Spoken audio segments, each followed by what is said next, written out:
KKMD-311화 미국과 영국의 협력 아래 차세대 전투기 F3 고질라 본격 개발에 착수한 일본. 전문가와 분석해본 F3의 문제점과 미래는? 지난 2021년 8월 19일 미국의 기술 전문지 InterestingEngineering.com은 일본이 계획하고 있는 차세대 전투기 F3에 대한 흥미로운 기사를 실었습니다. FX라고도 불리는 일본의 차세대 전투기에 대한 세부적 사항들이 일부 발표되면서 서구 메카 매니아들의 관심을 집중시킨 것이죠. 아직 컨셉 단계에 불과하지만 F-22보다 더 거대한 덩치의 전투기가 될 것으로 보이는 F3에게 서구 매니아들은 고질라라는 별명을 붙여주었습니다. 먼저 시청자 여러분들께 강조하고 싶은 부분은 본 해외 기사도 지적하고 있듯이 일본 F3의 성능에 관한 이야기들은 아직 컨셉 단계 수준이며 루머에 지나지 않는 것들도 많습니다. 그래서 매일 전투기와 함께 살고 있다시피 한 전문가와 함께 분석한 F3의 성능과 문제점들에 대해서도 설명드리고픈 목적으로 이 영상을 만드는 것입니다. 일본은 6세대 전투기를 만든다는데 우리는 겨우 4.5세대냐 라며 걱정하실 분도 있겠지만 좀 더 냉정하게 상황을 분석해본 후 걱정을 해도 늦지 않을 듯합니다. 기사 원문이 워낙 길어서 전투기의 세대를 설명하는 부분과 반복되는 부분은 빼고 번역을 했다는 점 미리 알려드립니다. 기사 원문은 노란색 글자로 표시됩니다. 지난해 12월 일본 니케이 신문은 일본이 개발 중인 6세대 전투기에 대한 세부 사항을 감질날 정도로 살짝 공개했다. 이 전투기는 5조엔 하나 약 50조 원의 비용을 들여 일본 국내에서 개발될 예정이다. FX 혹은 F3로 불리는 이 전투기는 국경을 접하고 있는 중국이나 러시아의 최첨단 항공 자산들이 보유한 제공권 장악 능력을 따라잡기 위해 가능하다면 이들의 능력을 능가하기 위해 반드시 필요한 요소로 여겨져 왔다. 현재 일본 방위성이 여러 정보원을 통해 추정하고 있는 바에 따르면 중국은 자유롭게 운용할 수 있는 소위 4세대 전투기를 1000대 이상 보유하고 있는 것으로 보인다. 일본 입장에서 더 우려가 되는 부분은 지난 10여 년간 이런 중국의 4세대 전투기들의 숫자가 3배나 증가했다는 사실이다. 설상가상으로 중국은 스텔스 능력을 갖춘 5세대 전투기를 실전 배치하겠다는 포부를 이미 밝힌 적이 있어 일본의 걱정거리를 늘려주고 있다. 러시아 역시 조만간 5세대 전투기를 도입하는 한편 대형 무인 항공기를 개발하고 있는 중이다. 이 모든 것들이 일본의 입장에서 볼 때 결코 반가운 일들은 아닌 것이다. 2018년 이미 일본 정부가 독자적으로 차세대 전투기를 개발하겠다며 중기 계획을 구체적으로 밝힌 적이 있어 니케이 신문이 전한 이번 F3 개발 소식을 난데없다 라고 말하기는 어렵다. 하지만 이전과 확연하게 달라진 부분은 F3 개발 프로그램의 실질적 세부 사항들이 일부 공개되었다는 점이다. 함께 살펴보자. 일본은 누구와 협력하여 F3를 만들게 되나? 비록 기술적으로 발달해 있고 혁신적인 일본이지만 지난 40여 년 동안 이렇다 할 국내 신형 전투기 개발 사업을 주도하지 못했다. 이런 이유로 일본은 미국과 영국 같은 동맹국들로부터 기술적 조력을 얻는 일에 매우 깊은 관심을 가지고 있다.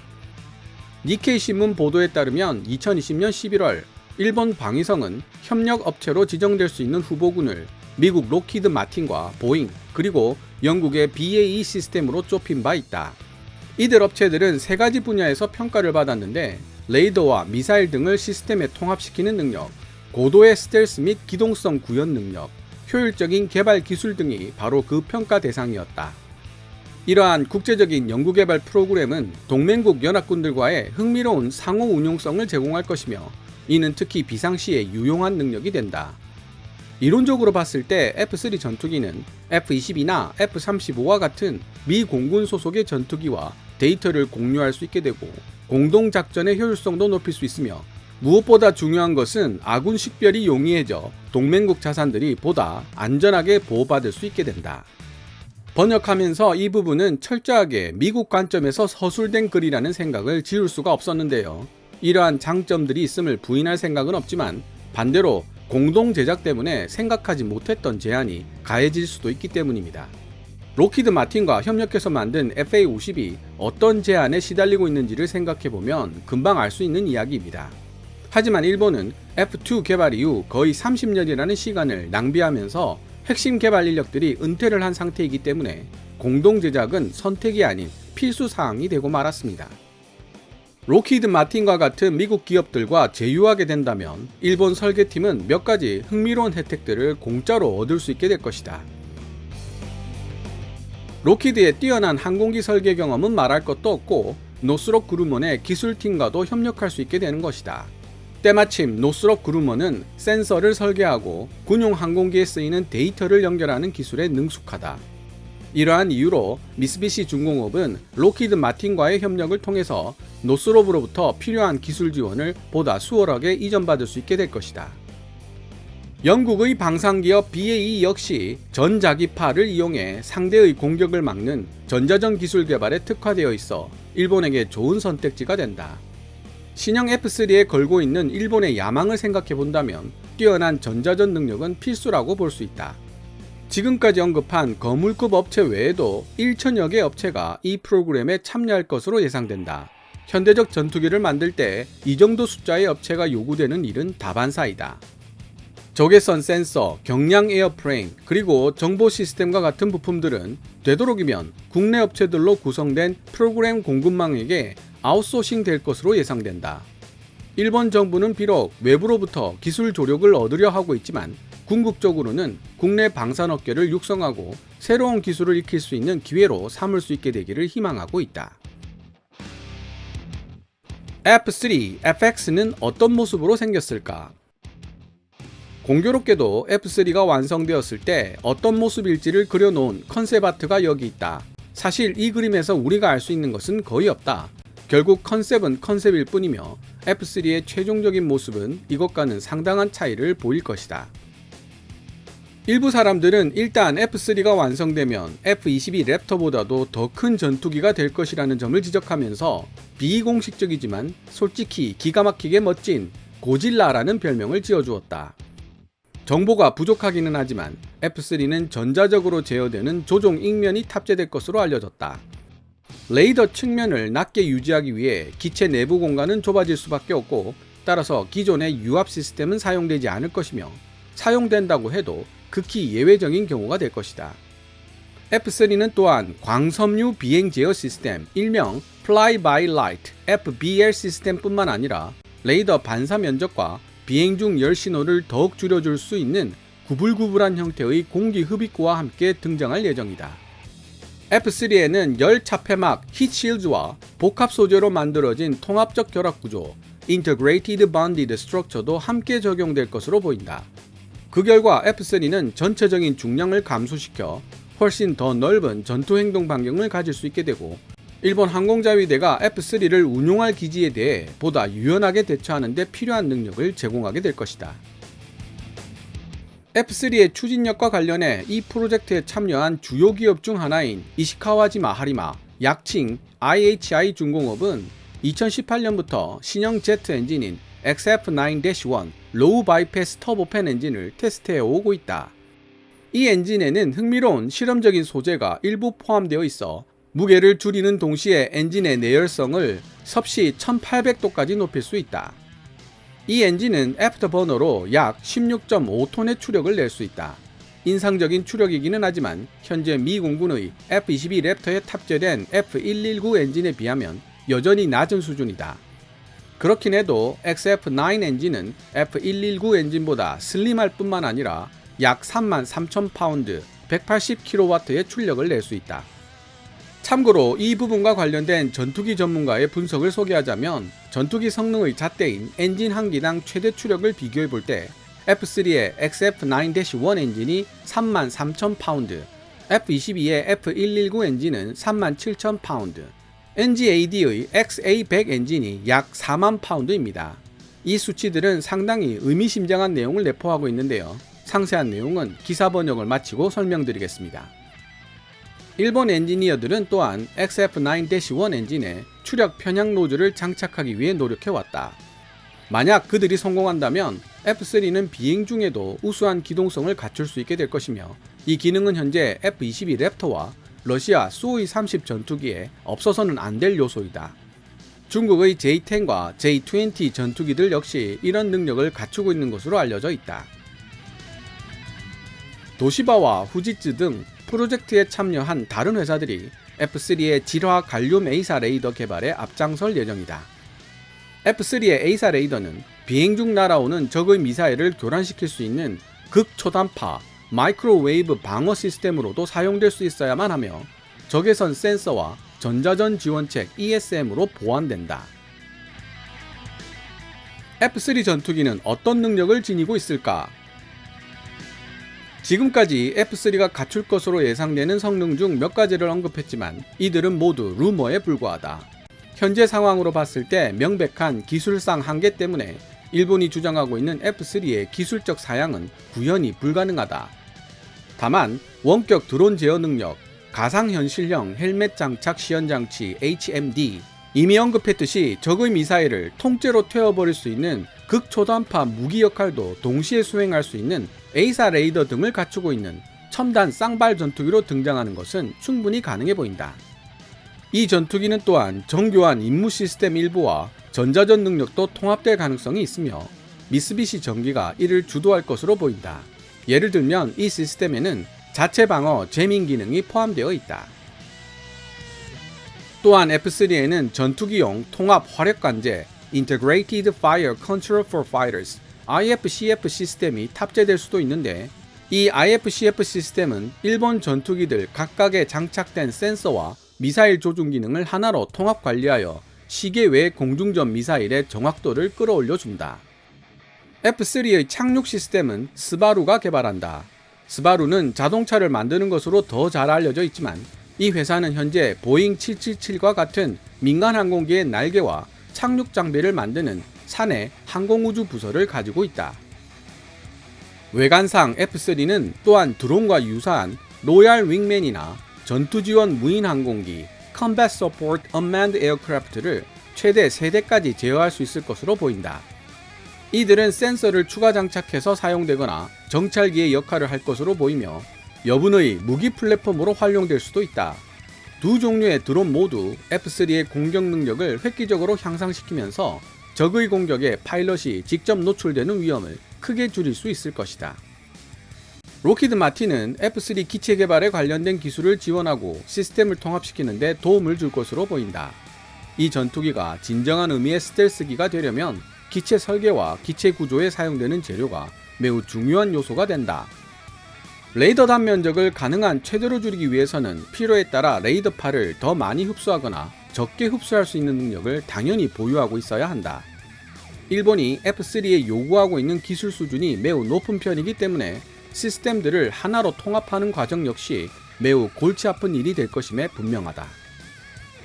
F3는 제공권 장악은 물론이고 대지, 대함 공격도 가능한 다목적 전투기로 사용될 가능성이 높다. 스텔스 기능과 더불어 전자전에 의한 전파 방해를 받아도 데이터 링크로 작전을 계속 수행할 수 있는 네트워킹 기능도 갖추게 될 것이다. 다목적 전투기에 요구되는 표준에 따라 F3는 내부 무장창에 공대공 미사일, 공대지 미사일, 그리고 대함 미사일 등을 포함한 다양한 무장을 최소 6기 이상 장착할 수 있을 것으로 보인다. 실전에 임하는 전투기에 장착될 무장의 종류는 필요에 따라 다양하게 변화할 수밖에 없다.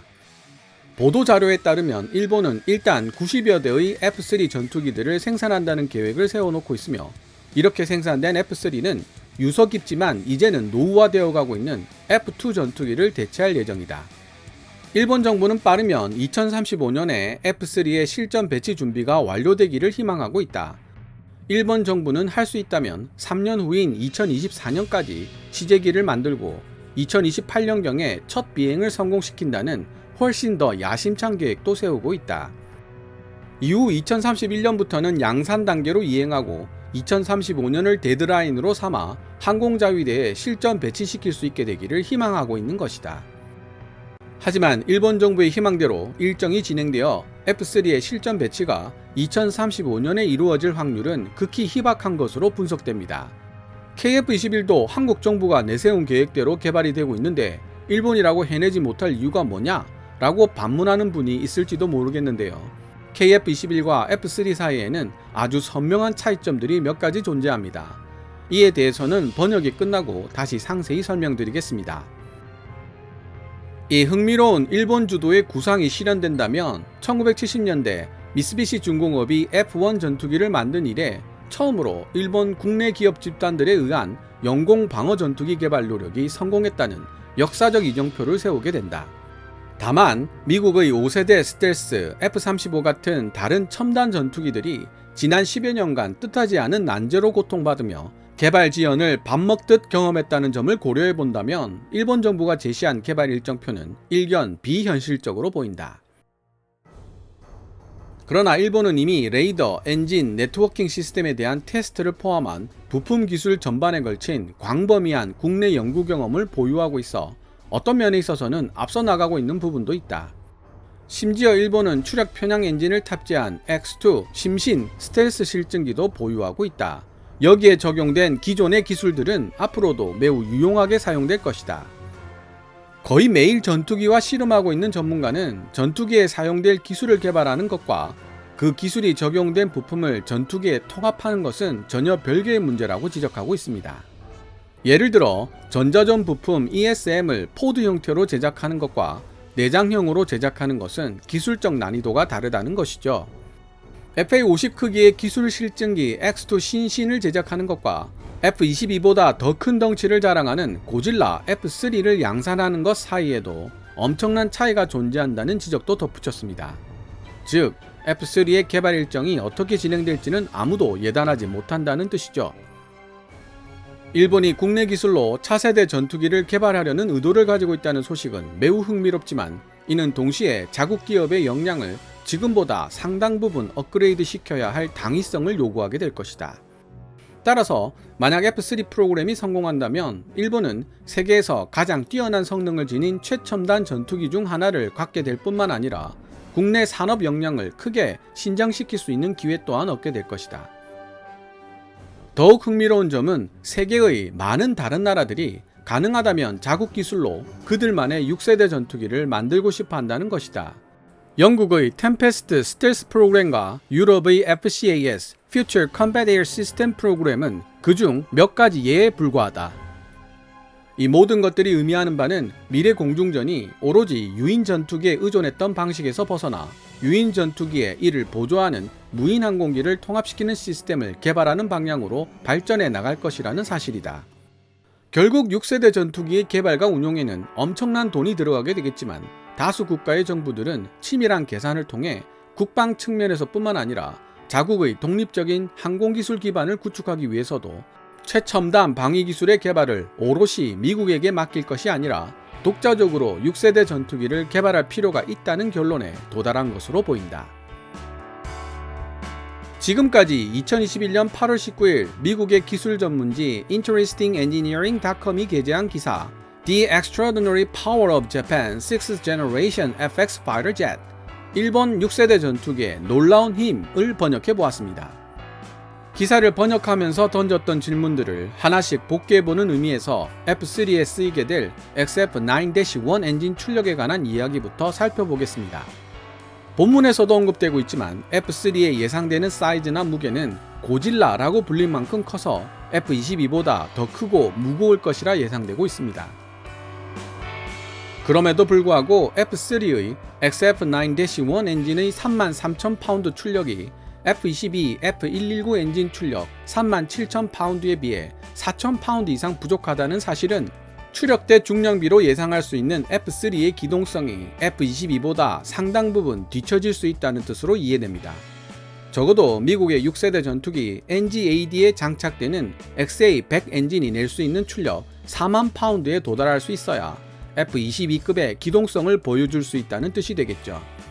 일본도 이를 의식한 듯 XF-9 엔진의 미래 추력 목표치를 44,000파운드에 두고 있다고 영문판 위키피디아에 설명되어 있지만 목표는 목표일 뿐 엔진 출력을 높이는 일이 그렇게 쉬운 일이 아닙니다. 하물며 1만 파운드를 올린다는 것은 더 어려운 일이죠.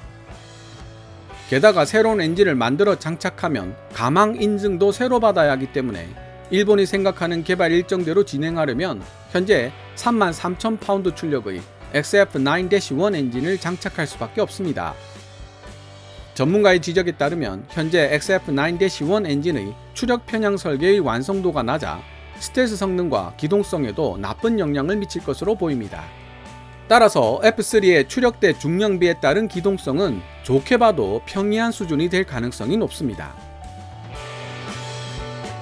두 번째로 제가 던졌던 화두는 KF21과 F3 사이에 존재하는 선명한 차이점에 관한 이야기입니다. 시청자 여러분들도 잘 알고 계시다시피 KF21은 5세대로 개량될 수 있는 설계를 가진 4.5세대 전투기로 개발되고 있습니다. 하지만 일본은 F3를 6세대 전투기로 개발하고 있죠. 4.5세대 전투기와 6세대 전투기 사이에 존재하는 간극은 엄청납니다. 6세대 전투기의 정확한 개념조차 정립되어 있지 않지만 4.5세대 전투기에 대해서는 명확한 개념이 성립되어 있다는 점도 이런 사실을 반증해 줍니다. 비록 일본이 스텔스 기술이 적용된 실증기 X2 신신을 개발하기는 했지만 신신은 FA50 정도의 크기에 불과합니다. 하지만 F3는 거대한 덩치를 자랑하는 전투기이기에 거의 별개의 전투기를 개발하는 과정으로 이해하는 것이 옳을 것입니다. 게다가 일본은 미국의 F-16을 재설계한 F2 전투기 이후 거의 30년 동안 전투기 개발 사업을 중단해 왔던 탓에 당시 핵심적인 역할을 맡았던 개발 인력들이 지금은 은퇴 연령인 60대에서 70대의 나이로 접어들어 버렸습니다. 일본 정부도 전투기 개발 기술의 명맥이 끊기는 것을 우려해서 X2 신신 개발 프로젝트를 진행하기는 했지만 아까도 말씀드렸듯이 기술 실증기를 만드는 것과 양산형 기체를 만드는 것은 전혀 별개의 일이라고 전투기 전문가는 지적하고 있는 것입니다.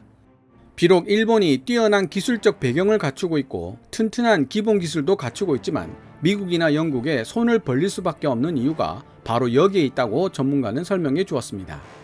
갑자기 국내 모 군사 전문가가 KF-21을 기술 실증기로 한두 대만 만들고 F-35로 전량 대체해서 수입하자는 주장을 했던 것이 생각이 나는데요.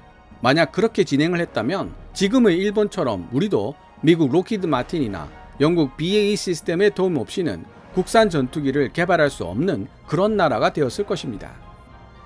이와 관련된 또 다른 중요한 논점 중에 하나는 미국 로키드 마틴이 일본 미쓰비시 중공업과 F3에 관련된 기술 이전 협약을 맺는 경우 엄밀히 따지면 계약의 주체는 로키드 마틴이 아니라 미국 정부가 된다는 사실입니다. 방위산업과 관련된 중요 기술의 지적재산권은 미국 정부에게 있습니다. 로키드 마틴이 마음대로 주고받을 수가 없다는 뜻이죠. 특히 F3가 추구하는 목표가 6세대 전투기라면 이전이 필요한 기술도 초고도 하이테크 기술이 될 것임은 능히 짐작할 수 있습니다. 과연 미국 정부가 이런 하이테크 기술 이전에 관해 얼마만큼 유연한 태도를 보여줄 수 있을까요? 대한민국도 F-15, F-16을 통해 미국 정부가 기술 이전에 대해 어느 정도로 깐깐한지 충분히 학습했습니다.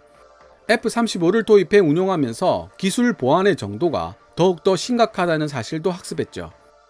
5세대 전투기 F-35에 적용되는 기술에도 이렇게 신경을 곤두세우는 미국 정부가 F-3를 위해 적극적으로 6세대 기술 이전을 해줄 것이라고는 생각하기 어렵습니다.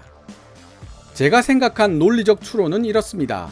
미국과 영국 그리고 일본 간의 기술 이전 협약은 지루한 줄다리기를 계속할 가능성이 높고 일본이 말하고 있는 개발 일정 2035년에 F3를 실전 배치한다는 일정은 그래서 지켜지기가 몹시 어렵다고 말입니다.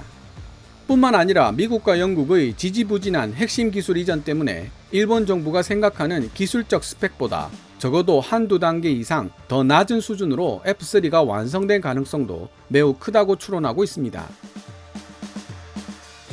그 한 예가 F-35에 적용되고 있는 EODAS, 증강현실을 이용한 상황 인식 장치인데요. 전투기 내부에서 외부 상황을 투시하듯이 인식할 수 있는 헬멧 장착형 시연 장치를 뜻합니다. 기사 원문에서 F3에 EODAS 기술이 적용될 것처럼 이야기하고 있지만 3,000대 이상 생산될 F-35에 장착되는 핵심 기술을 미국 정부가 겨우 90여 대 생산될 F3에 장착하도록 허용할 리가 없다는 뜻입니다. 무엇보다도 자국 전투기의 상대 우위를 해치는 결정을 미국 정부가 선택하지는 않을 테니까 말입니다. 지금까지 이야기해왔던 부분을 모두 종합하면 실제로 등장할 F3는 6세대가 아닌 5.5세대일 가능성이 높다고 개인적으로 추론하고 있습니다. F3의 가격은 상상을 초월하는 수준으로 책정될 가능성이 높은데요. F-22의 가격은 가볍게 넘어설 것이 분명합니다. 물론 F3의 완성 시기 또한 2035년을 훨씬 넘긴 시점이 될 가능성이 높고요. 제가 300회 특집으로 만들었던 항공 전문지 에비에이션 라인 분석 5.5세대로 진화 가능한 유일한 4.5세대 전투기 KF-21 영상에서 해외 항공 전문지 aviationline.com은 2035년 이후 KF-21이 인공지능 유무인 복합 기술, 고성능 네트워크 기능이 통합된 5.5세대 전투기로 진화할 가능성이 있다는 분석을 하고 있다고 전달해 드렸습니다. 정말로 KF-21이 5.5세대로 진화할 수 있다면 F3 고질라가 등장하는 시기와 맞물리게 될 가능성도 있으며 앞으로도 일본 F3 개발 현황에 대해 지속적인 관심을 가지고 지켜봐야 할 필요가 있을 것 같습니다. 순간 저도 모르게 날렵한 보라매와 육중한 고질라가 서로 노려보며 대치하고 있는 모습을 상상해 보게 되네요. 오늘 KKMD에서 준비한 내용은 여기까지입니다. 좋아요와 구독 신청은 제작자에게 큰 힘이 됩니다. 방송된 내용들은 KKMD 블로그에서도 읽어보실 수 있으며 후원 멤버로 가입해 주시면 영상 제작 지원과 더불어 업로드된 영상을 더 일찍 만나보실 수 있습니다. 지금까지 시청해 주셔서 감사합니다. Kevin's Military Channel KKMD